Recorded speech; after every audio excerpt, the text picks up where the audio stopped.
Hi, my name is Sarah Michaelzak, and I will be presenting on implementing blended learning in the classroom. With blended learning, online learning is incorporated into traditional learning environments. The goal of this presentation is to show how blended learning can be implemented during a 5th grade math lesson on adding decimals. Essentially, I took my traditional lesson and turned it into a keynote presentation for my students. My lesson is divided into 4 parts.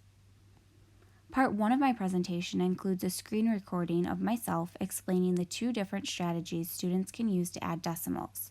Students can then follow along in their math journal as I complete a couple of example problems. For Part 2, I provide a link to Khan Academy where students complete assigned content and upload screenshots of their progress.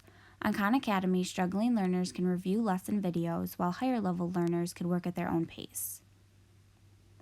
I utilize game-based learning, a second instructional model, in Part 3 of my presentation. Students use a Quizzes game code to play an adding decimals game. Quizzes enhances student motivation and engagement through the use of power-ups and popular memes. Quizzes also offers students immediate feedback. The last part of my presentation is an exit slip for students to complete. Their task is to find the subtotal of the grocery receipt. This real-world application will allow me to check for understanding. Blended learning allows me to utilize universal design for learning principles since blended learning provides students with multiple ways to gather information, express their learning, and stay motivated to learn. With blended learning, differentiation is also built into the learning process.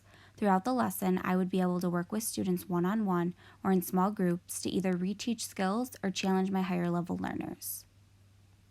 Upon reflection, it is apparent that blended learning lends itself to a student-centered learning environment. Smith explains that students can actually feel more supported with blended learning as resources are always available to them. Moving forward, I believe that blended learning is an extremely beneficial model for me to begin implementing in my classroom. Thank you so much for taking the time to watch my presentation.